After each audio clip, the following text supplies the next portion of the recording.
Gobernador, buenos días. Iniciamos la rueda de prensa.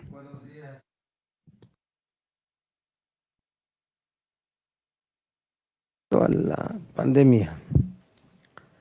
Andamos hoy en 210 nuevos contagiados, aunque se agregan contagiados rezagados de más de 2 semanas, que no se contabilizan ya como parte de los contagiados activos.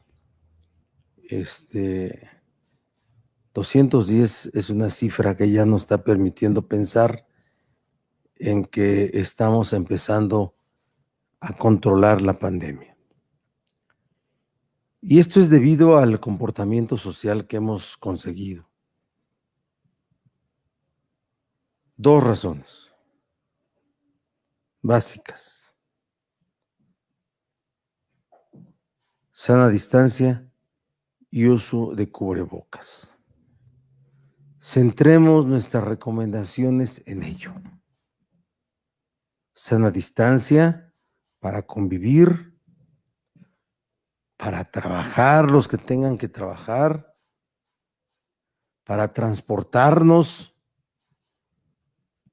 hasta nuestras casas, sana distancia. Y uso de cubrebocas. Si todos usáramos cubrebocas, se eliminaría un porcentaje muy alto en el contagio entre las personas. El confinamiento es posible cuando se pueden confinar las personas. Es una posibilidad material, es una posibilidad de muchos factores. Desde luego que sí, y que la están ejerciendo sectores de la población muy amplios en la medida de sus posibilidades. Y qué bueno que lo hagan. Entonces estamos empezando de verdad a decir que estamos bajando la curva de la pandemia. Fallecidos son 23 fallecidos, siguen siendo muchos, pero ya no el número de fallecidos que reportábamos cuando estábamos entre 60 y 70. Aunque hay plataformas que han dejado a sus números en cuestión de fallecidos, que las rezagaron por un mes y siguen reportando, y que se cuentan, todo se cuenta. Todo forma parte del inventario. Entonces yo me centro hoy en seguir recomendando el tema del confinamiento para a quien le sea posible el confinamiento, para que no nos pase también lo que le pasó a estados de la República Mexicana que hoy están decretando confinamientos obligatorios, que eso legalmente es legal y constitucionalmente es imposible.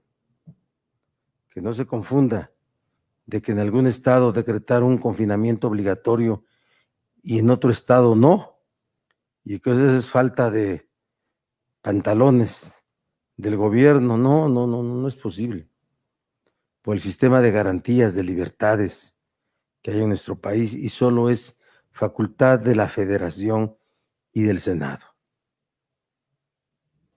Pero nosotros seguiremos recomendando el confinamiento, ¿sí? Quedarnos en casa, y recomendamos la sana distancia, el uso de cubrebocas, que implica muchas cosas. Lo que llamamos nosotros el pacto comunitario, que está siendo entendido. Pacto comunitario, que es esa conducta responsable de todos para cuidarnos y para cuidar a los nuestros hijos, nuestros padres, la sociedad en su conjunto.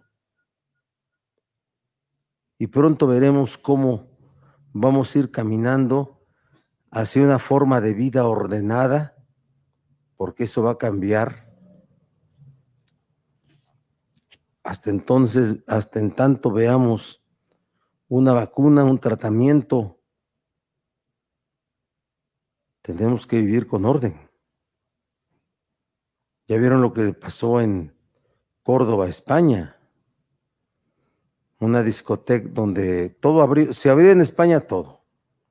Hubo días donde no hubo contagios y abrieron todo, y una discoteca de 400 asistentes tuvo a más de 70 y tantos contagiados. Y así, yo creo que los muchachos conscientes no van a ir a discotecas, no van a ir a antros, no van a ir, van a cuidarse, porque cuidándose ellos cuidan a sus papás, cuidan a sus hermanos, cuidan a la sociedad. Y este gobierno ha sido muy claro en la forma de conducir esta crisis.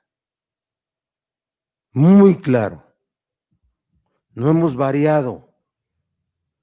No nos han movido las críticas, las presiones. Sabemos el papel que estamos jugando y que debemos desempeñar. Vamos a abrir ordenada y paulatinamente cuando estemos en naranja. Y gracias por la comprensión de todos. Gracias. Por cierto, esa noticia de que Puebla capital tiene más contagios que Iztapalapa es una comparación, bueno, seguramente sale de algunos números, pero no es una comparación feliz. Si quiero utilizar términos muy de mucho cuidado. ¿Sí? Nosotros en Puebla tenemos ¿cuántos contagiados activos, Maggi? 769. En Puebla capital. 769 contagiados activos. En Puebla capital. ¿Sí? Hacemos una labor intensa en Puebla capital y en la zona conurbada. ¿Sí? Nosotros cuidamos a esta capital porque es el centro de la actividad económica, social, cultural, política de nuestro estado. Aquí están instalados los poderes, aquí es donde se derrama la mayor parte de las acciones de nuestro estado. Y ese es el número de contagios activos. Cuando se habla del número de activos acumulados, pues se habla de miles, pero quiero decirles que el 80% de los activos acumulados están sanados. Sanaron. Y eso habla de la eficiencia de los sistemas de salud. Aquí en Puebla capital tenemos 2 hospitales ancla, el de San Andrés Cholula, el de traumatología. Tenemos ya atención a COVID en ciertas áreas muy específicas y muy ajenas del Hospital del Norte, Hospital del Sur, y tenemos todos los ESAS funcionando. Nos apoya el Hospital de Huejotzingo, nos apoya el Hospital de Atlisco, y tenemos una condición que centramos aquí en Puebla toda nuestra atención y fortaleza institucional para atender a la capital. Pregúntenle al que sabe y al que trabaja por la capital. Doctor Martínez, números. Gobernador, secretario, amable auditorio, medios de comunicación, buen día. Tenemos hasta el momento 29,664 muestras procesadas, dentro de las cuales un acumulado de casos positivos de 17,836, con una diferencia de 323 reportados más que ayer. Dentro de estos, solo 210 se encuentran activos. La incidencia continúa en la zona conurbada con el 74% y en Puebla capital el de mayor incidencia con 67%. Se agrega un municipio más que salió positivo, es Huitzilan de Cerdán, y tenemos casos activos, incluyendo ambulatorios y hospitalizados, 1,236 repartidos en 89 municipios. Lo que respecta a hospitalización, tenemos hasta el momento internados 1,017 pacientes en todo el sector, y dentro de estos 1,017 tenemos que 184 pacientes requieren de ventilación mecánica asistida. En lo que respecta a la red hospitalaria de los servicios de salud, tenemos 397 hospitalizados y utilizando 72 ventiladores. El IMSS, 346 hospitalizados, utilizando 65 ventiladores. El ISSSTE, 76 hospitalizados y 3 ventiladores. El ISTEP, 77 hospitalizados y 15 con ventilación asistida. El Hospital Universitario, 16 hospitalizados y 2 con ventilación asistida. El Hospital Regional Militar, 21 hospitalizados y 9 con ventilación asistida. Los hospitales privados nos reportan 84 hospitalizados con 18 pacientes que requieren ventilación asistida. En lo que respecta, lamentablemente, a las defunciones, tenemos un acumulado de 2,274, reportando una diferencia en comparación del día de ayer de 38, pero solo 23 en las últimas 72 horas. ¿Es cuánto, gobernador? Permítame decir algo sobre hospitalización. Muchos de esos hospitalizados, en el esquema de tratamiento es recibir a todos. Y hay muchos que se les saca de una crisis momentánea. Se llega, se les estabiliza en temperatura, en molestias, en síntomas, se les estabiliza su respiración, se sienten bien y tienen condiciones para volver a sus domicilios. Y así se está haciendo. Hay otros que no tienen condiciones de regresar a sus domicilios, se quedan hasta su total sanación. Entonces es todo lo que hay. O sea, yo he estado pendiente de muchos casos donde llegan hoy y salen en 2 días y salen completamente repuestos, muchos porque son jóvenes, otros porque son muy fuertes, aunque no sean muy jóvenes o no sean jóvenes. Entonces, por eso nosotros tenemos un alta, diría yo, nivel de hospitalización. Estamos atendiendo a todos. Gracias, secretario de Gobernación. Sí, gobernador, muy buenos días, secretario, doctor Huerta, a todos los representantes de los medios de comunicación. Informar que en el seguimiento diario que llevamos de las personas privadas de su libertad de los distintos reclusorios del estado de Puebla, seguimos dando seguimiento al día de hoy a 112 personas, de las cuales 107 se encuentran en las instalaciones del CIEPA, siendo 100 hombres y 7 mujeres las que ahí se encuentran, y tenemos al día de hoy 5 hospitalizados y el reporte de un fallecimiento de una persona proveniente del centro de reclusión de Ciudad Cerdán. Y en relación a los migrantes poblanos en el exterior, informar que se suma a nuestro registro un masculino más fallecido en Estados Unidos, con lo cual llegamos a un registro de 404 migrantes poblanos que han fallecido en el extranjero. Es cuanto, señor. Preguntas, Vero. Aldo Hernández, Imagen Televisión.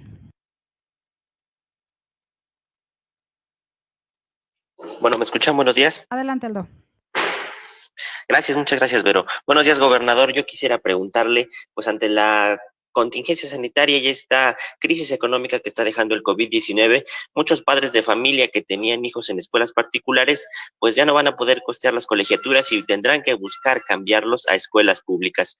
La pregunta es si aquí en el estado hay capacidad para sumar a estudiantes en escuelas de gobierno, aun cuando no sean, por supuesto, tanto de primer grado como de otros niveles. Es decir, bueno, pues también en la Ciudad de México ya también se abrió una convocatoria, por ejemplo, para que padres puedan encontrar un lugar para sus hijos en escuelas públicas. ¿Aquí podría suceder algo similar o un programa al respecto? Sin duda que quien acuda a las escuelas públicas a buscar la incorporación de los menores tendrán acceso a la matrícula. Sin duda que sí. Mayra Flores, NG Noticias.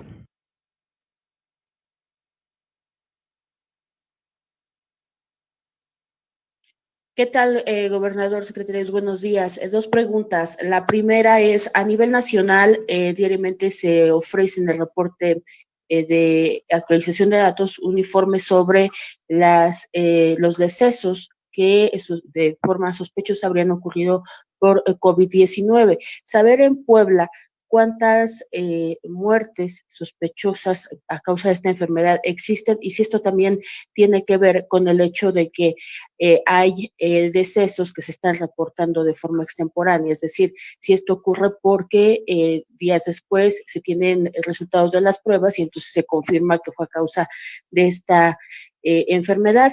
Y la segunda, con el secretario de Gobernación, conocer cómo van las mesas de diálogo con el sector informal, saber si se han pactado ya la suspensión de actividades, tanto de ambulantes o tianguis, no solo en la capital, sino en el interior del estado. Gracias. Las dos preguntas, secretario de Gobernación. Sí, gobernador. Comentar que se viene dando seguimiento de manera puntual por instrucción del gobernador a toda la serie de fallecimientos que tanto la Secretaría de Salud, en función de sus distintas instalaciones, van reportando, y hay un acompañamiento para supervisar y acompañar que todos los procesos a partir de la expedición del certificado de defunción pues sean lo más rápidos y expeditos posibles hasta poder llegar a la cremación o a la inhumación de los propios restos de los fallecidos. Y en ese sentido también de todo lo que son los registros que el propio registro civil va llevando a cabo de estas defunciones. Entonces, nosotros vamos llevando ese seguimiento y ese acompañamiento que obviamente tiene que ver con, digamos, lo que los propios médicos establecen como las causas de muerte. Ahí no tenemos en ese sentido nosotros ninguna posibilidad de tener datos sospechosos, toda vez que el médico es quien expide el certificado en donde quedan asentadas las causas de defunción y esas son las que se transcriben directamente a el acta que el registro civil emite. Y en cuanto a las mesas de diálogo con el sector informal, comentar que va afortunadamente muy avanzado este tema, decirles que ya hay pláticas importantes, acuerdos importantes, sobre todo con los que son las organizaciones, los liderazgos de comerciantes del centro histórico de aquí de la capital. Ya hay un acuerdo para que prácticamente solo se mantengan vendiendo productos que tienen que ver con pues todo el tema de actividad esencial, es decir, productos alimentarios no elaborados ni expedidos para servicio en el lugar, sino fundamentalmente ahora que incluso es la temporada de los chiles en nogada y que muchos comerciantes bajan al centro a vender sus productos, sean quienes se puedan quedar ahí y toda la otra gama de productos puedan confinarse en las siguientes semanas para sumarse al llamado del gobernador precisamente a esto. Y lo mismo está sucediendo en gran parte de los tianguis de la capital. Ya son más de 16 tianguis que han aceptado totalmente acotar lo que es su volumen, su número de comerciantes que se instalan en ellos, acotarlos alrededor de un 30%, a sujetarse a todo lo que son los protocolos y medidas de prevención, es decir, desde la sana distancia, el uso de cubrebocas, la repartición de gel, e incluso se están generando comités de cultura de salud en cada uno de ellos para que esté esta supervisión. Entonces, es un sector que ha estado haciendo eco al llamado del gobernador y estamos avanzando ya de manera muy importante con ellos. Claudia Espinosa, Informativo 102. Buenos días, gobernador, y a todos los presentes.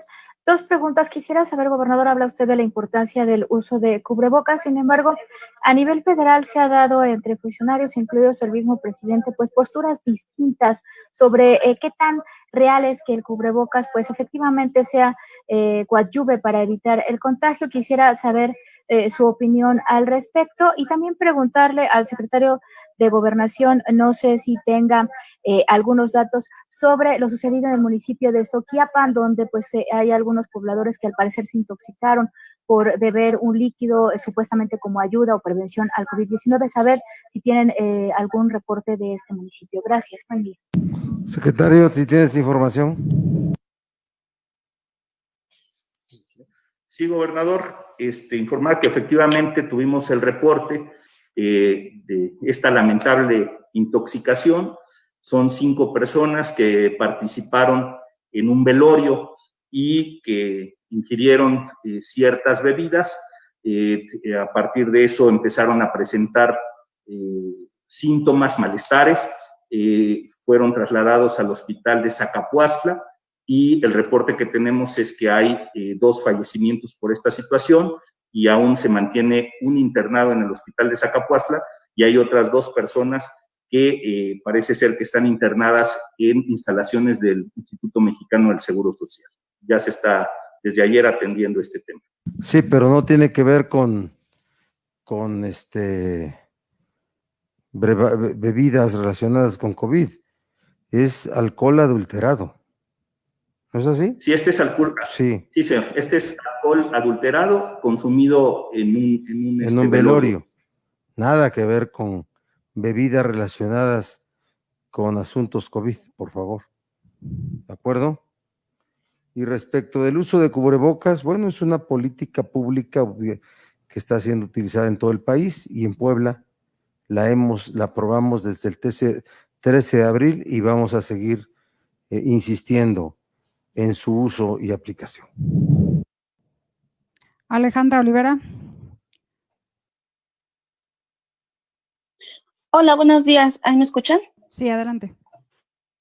Gracias, Vero. Gobernador, preguntarle su opinión respecto a una recomendación que emite la CNDH sobre el caso de una mujer que en 2017, con más de 39 semanas de embarazo, acudió en labor de parto al hospital de Cuetzalan, donde la valoraron 10 veces, pero que por falta de equipo en la trasladaron al hospital de Teciutlán, donde comprueban la muerte del bebé. Saber si aceptarán esta recomendación que pide se realicen las gestiones administrativas y de presupuesto para ampliar la infraestructura hospitalaria, sobre todo en este tema, en la atención a embarazos y partos en el hospital de Cuetzalan. Gracias. Desde luego que sí. Cualquier recomendación de la Comisión Nacional de Derechos Humanos, de la Estatal de Derechos Humanos, es de primordial importancia para nosotros, de acatamiento obligatorio. Esa es una regla de nuestro gobierno y acataremos lo que se nos recomiende. Sí, acataremos.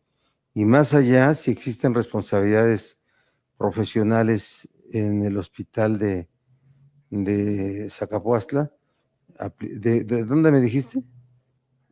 Zacapuastla, haremos lo propio.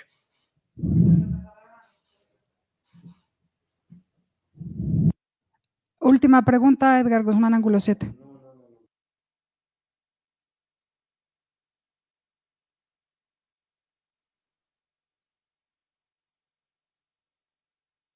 Pasamos al siguiente bloque de preguntas.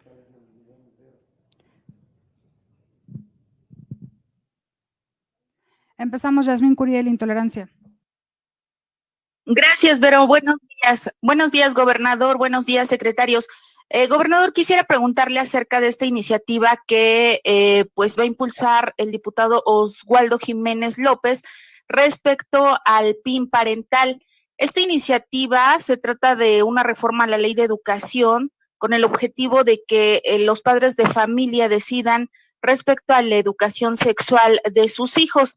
Esto después de que, bueno, como ya incluso usted lo dio a conocer el día de antier, la Suprema Corte de Justicia de la Nación rechazó esta controversia, esta intentona de controversia constitucional ante la Corte por la ley de educación. Saber su opinión respecto a esta iniciativa de reforma, gobernador. Él señala que es un adoctrinamiento por parte de los gobiernos. Gracias, buen día. Mira, hay una ley nueva, general de educación, en el Estado. Hay una ley de educación en el Estado que aplicar. Hay una ley general de educación en el país que aplicar. No me voy a detener a dar una opinión sobre este asunto. Ni una opinión me merece esa propuesta. Es Diario Cambio. Iván Reyes. Buenos días, gobernador. Disculpe que regrese al tema COVID, me quedó una pregunta pendiente. Hemos observado que en el laboratorio estatal se procesa alrededor de 350 muestras al día.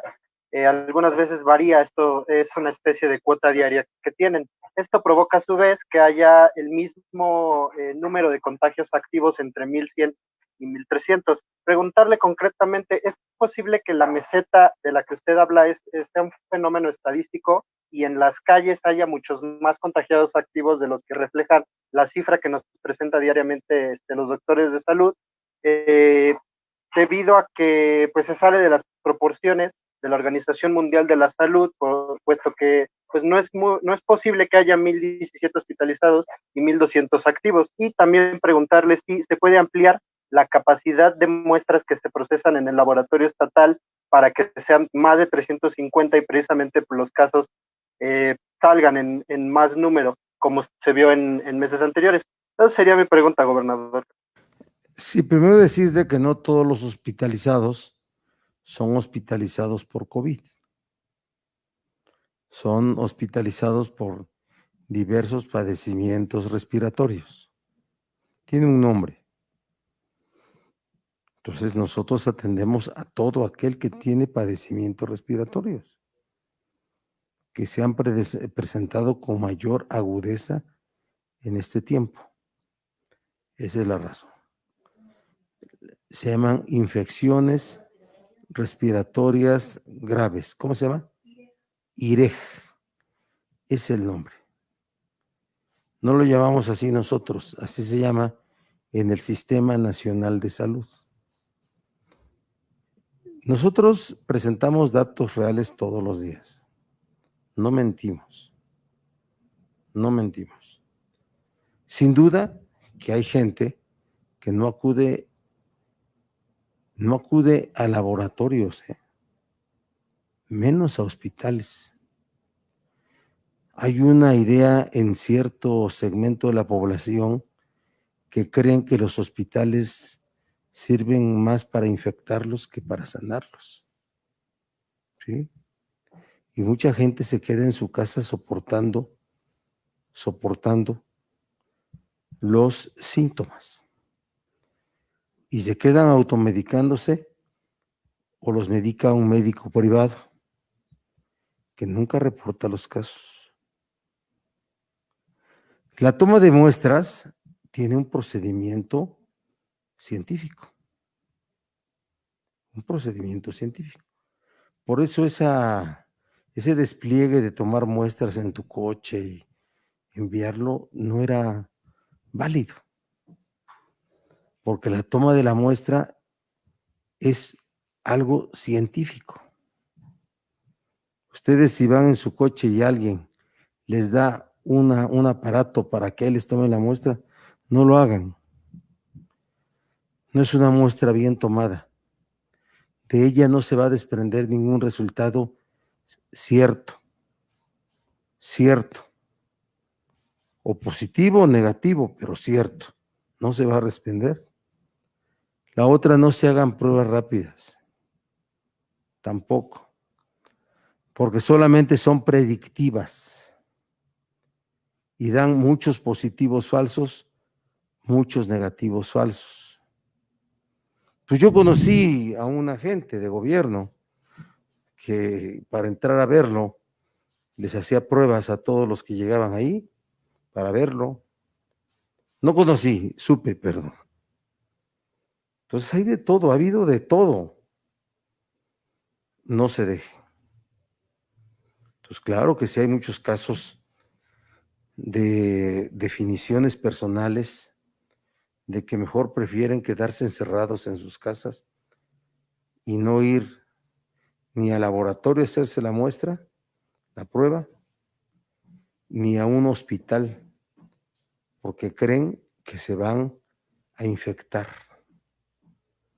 Pues esa historia de que les están robando el líquido en las rodillas, ¿no? Y una bola de historias que se han propalado, también es parte de con lo que estamos enfrentando las cosas.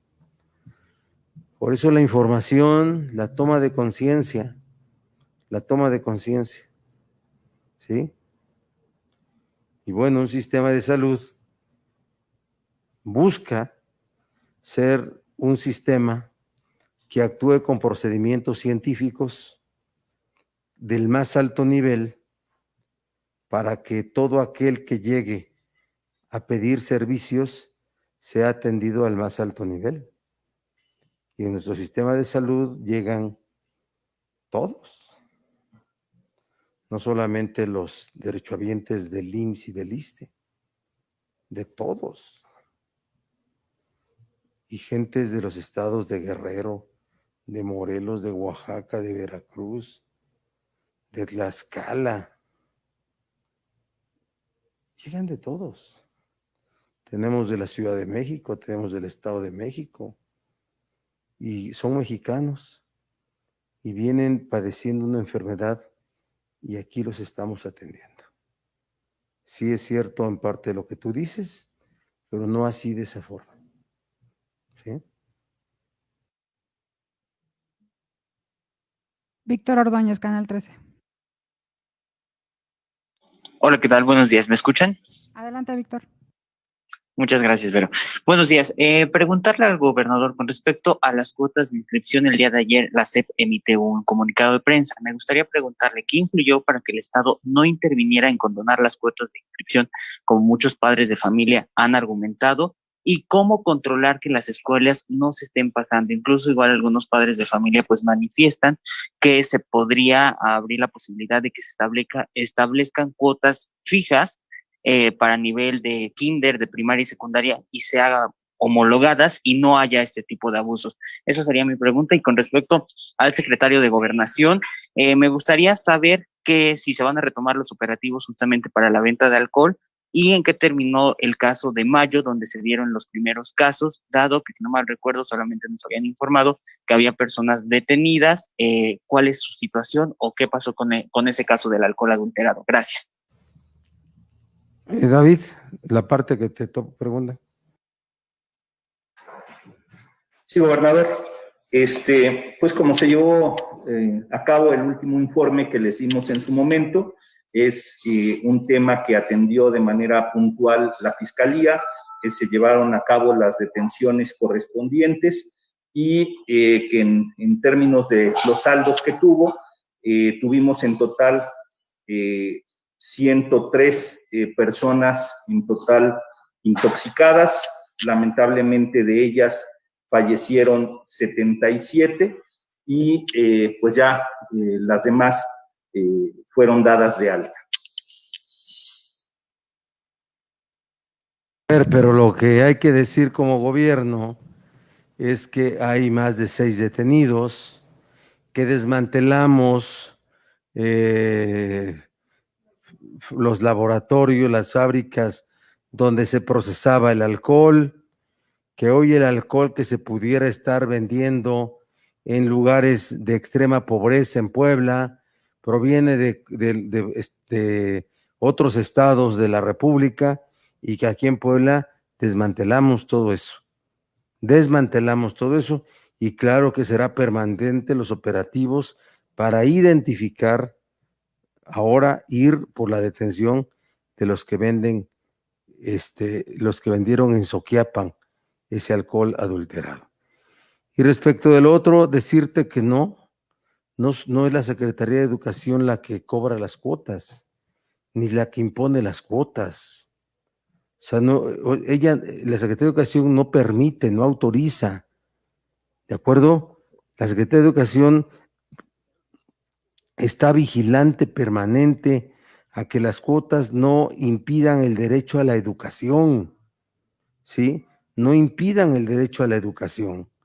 Y eso es lo que yo tuve el acuerdo con el secretario el día de antier, que estén atentos todos en la Secretaría para que no haya una persona, un niño, un joven, que por una cuota impuesta de manera arbitraria por maestros o por padres de familia quede sin entrar a su curso escolar. Que lo reporten a la Secretaría de Educación, que me lo reporten a mí para resolver ese asunto. Mario Galena, contrarréplica.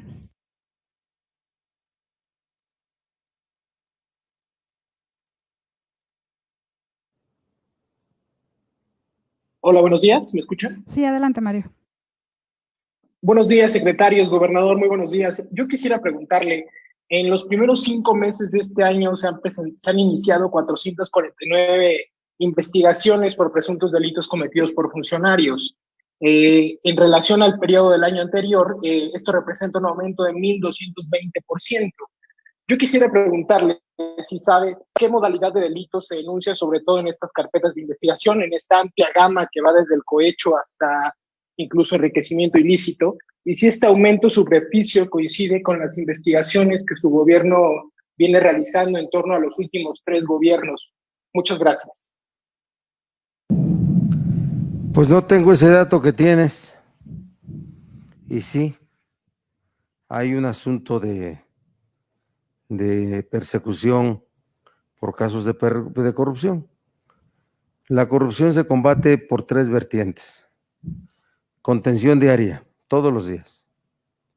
Todos los días hay que hacer cosas para impedir la corrupción en el ejercicio diario de la autoridad del gobierno. Segundo es fortalecimiento institucional. Y tercero es persecución de quien infringió la ley en casos de corrupción. ¿Es todo? Martín Gutiérrez del Heraldo. Gobernador, buenos días. 2 preguntas. La primera, ¿cómo va el proceso de la Universidad de la Salud? Y la segunda, ¿cuántas escuelas en Puebla ya recibieron el apoyo del gobierno del estado y el federal para su mantenimiento? Gracias. No sé tanto, pregúntaselo al secretario de Educación, y la Universidad de la Salud abrirá en los términos que están planeados.